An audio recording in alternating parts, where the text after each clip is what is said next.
So let's get to our demonstration, which is on foreshortening for perspective. All right, let's get to overhead, and I will explain what this foreshortening thing means, okay? This is an example of what I want to share with you. This is what I did last week. You were there once and got sun poisoning. Oh my goodness, stay inside. You have to drink lots and lots of water and stay inside. Don't get out in that hot, hot sun in the summertime. Okay, I'm sorry that that happened to you. That's not fun. All right, so this is what I want to show you. All right, this is what foreshortening means, and this is one of the things that I really want to help people work on because I see this happen all the time. This is a painting done by a Greek painter, but I found it was a really good example of what I wanted to share with you. Okay, so what I want you to see is looking at these pavers, okay, these stones that are on this walkway around these buildings. Notice how they are not like you would see them if you were looking at them directly overhead. Okay, let me get a pencil and share with you what I'm talking about. If I were to look at any one of these paver stones directly overhead, they would be more like this, okay, straight down. But when you start to look at them from an angle, then you start tipping that angle forward like this. And so what happens is they keep their width, but they get pinched, okay? So the further away they get, then they start to they lose their width and get pinched. So now you're getting even more, right? Same stone, right at my feet looking down, probably about 3 to 5 feet in front of me, probably about 10 to 15 feet away from me, and then it gets even smaller right back here when it's 20, 30 feet away from me, okay? So this is what I'm explaining to you. And so a lot of times what I see is it's the same stone shape, and the further away you get, it's still the same stone shape. And so what happens is it looks like these things are like they're straight up flat like this and falling off the bottom of your canvas, like they're gonna all slide off. And so this happens in water, this happens in, I can see it with the pencil on mine, but I'll make it a little darker. This happens with water, it happens with steps, right? Anything that's moving away from you or you're moving away from. Does that help you see those better? They're darker. Okay. All right, so what I want to show you is when you're painting something like this, I'm just going to get out a couple of colors and we're going to kind of do a quick little watercolor demonstration on how to create this, okay? So when you're creating this, you can sketch it all out, or you can just try to keep telling yourself that the further away you get, it's smaller and narrower, all right? So I'm going to load I've got a 16 flat here and some burnt umber and some floating medium, all right? So I'm going to load my brush with medium and side load some burnt umber, and that's what I'm going to work with, okay? All right, so this is right kind of angled in front of you. Remember we talked about the horizon and the vanishing point before? And so there you go. So you have kind of a shade on one side and then you flip it and it's on the other side. And then as you create the breaks or the lines in between, oops, I pushed that over. Let's push that, okay.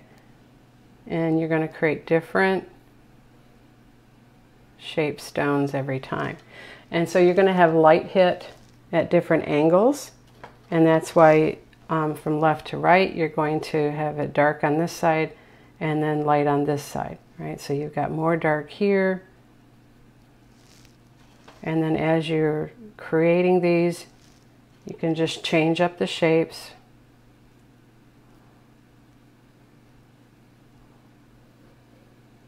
There you go.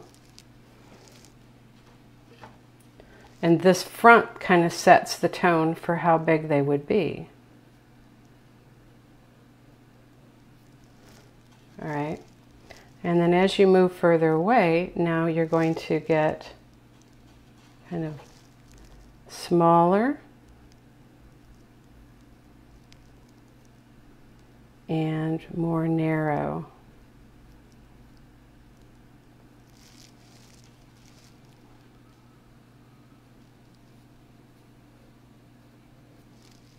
See there?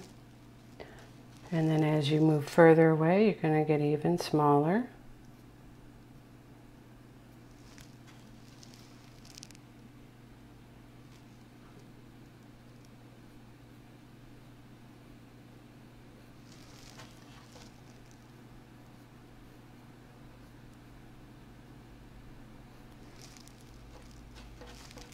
What are you saying? I see what needs to be done, but it's really hard to be able to accomplish. Oh, well, thank you. I'm glad you like that. I'm telling you, I missed using floating medium at my last class this past weekend. We used water, but I really can't float very well. Yeah, water is not easy to float with because it can get too wet. It's hard to find, for lack of a better word, a happy medium. Haha. No pun intended. But I can totally relate to that challenge. I've taken some toll classes myself where it's all water and no medium, and it's like, I don't understand how you can even function without medium. All right, so see how these are getting further and further apart. And they're getting flatter. Okay. With bricks, they would be even flatter. I got too much color that way. Let's push that over.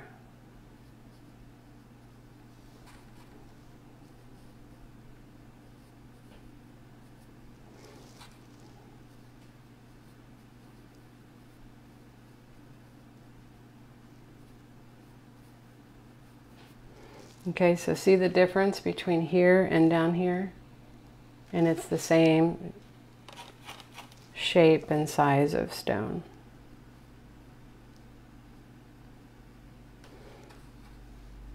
Okay, so this is what I want you to think about when you're creating something like that, or even when you're doing waves in water, or steps, right? If you're coming and doing steps, coming down, right? The higher or further down you go, the more elongated and narrow they're going to get. But as you get closer to you, right, they're going to widen out. Oops. There we go.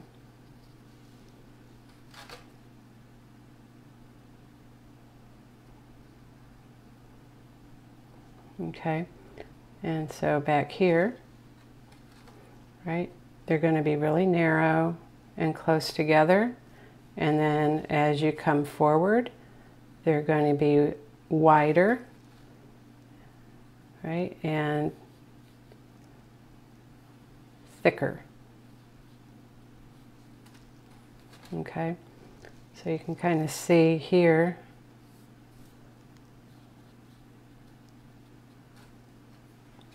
what I mean by that. If you're looking directly down or up the steps, right, they're going to be,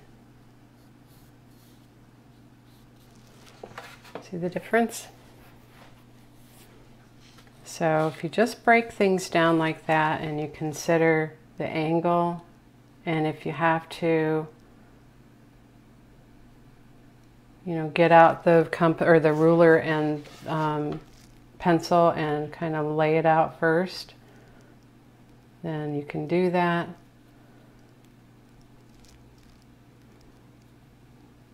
Okay, and could you draw a horizon line to keep one in perspective as you go back? Absolutely, that's what I'm saying. So if you want to just wing it and jump in, you just want to think about, you know, where's your horizon line, right? And you set your horizon, and then you can start doing from that vanishing point out there, right? So after a while, they just kind of disappear up into that. And so as it's coming down here, right, and then you're going to spill out this way.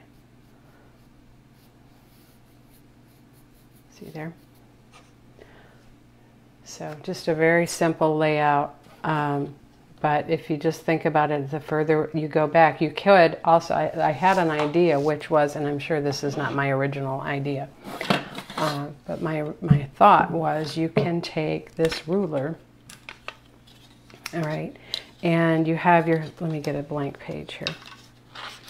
Well, I'll do it on this actually, because this will make sense.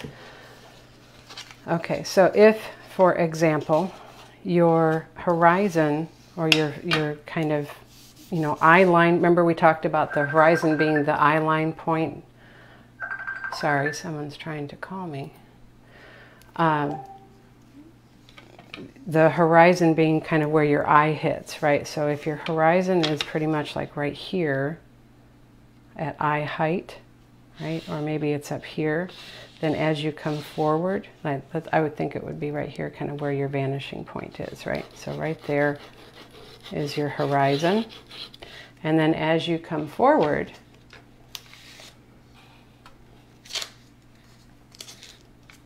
right? And you have those angular lines that go this way and this way, right, as they spill towards you. Within that, then you can break up and do these horizontal lines, and each one that you do, you get it a little bit longer. I think I need something better for you to see this, but let me actually come down, then maybe this will help. All right, so you have one here, all right, and then you come down and you do one that's slightly wider. See that? From here. And then you come down again slightly wider. And as you do that, right, so if I start it here, I think it would be make a little more sense for you. If I do it here and then here, right, you have all those lines. Now as you start to come forward, you're going to make them slightly wider, right? And so you can see, like right here, you have this stone that fits within this line and this line. And then as you come forward, you're going to have more, or it could be a number of stones that fit within there. But as you get here, now you start to see, right, individual singular stones within those lines as you get wider and wider. So that may help you, right, to kind of stay within these as you're, as you can. Obviously, with something like this, they're going to be kind of expanding and contracting different sizes, but that might help you as well, just to get a kind of standard uniform width, if you will. Okay? All right, so I hope that helps you. I don't know if I helped or made it more confusing, but I hope I hope it was the former and not the latter, right?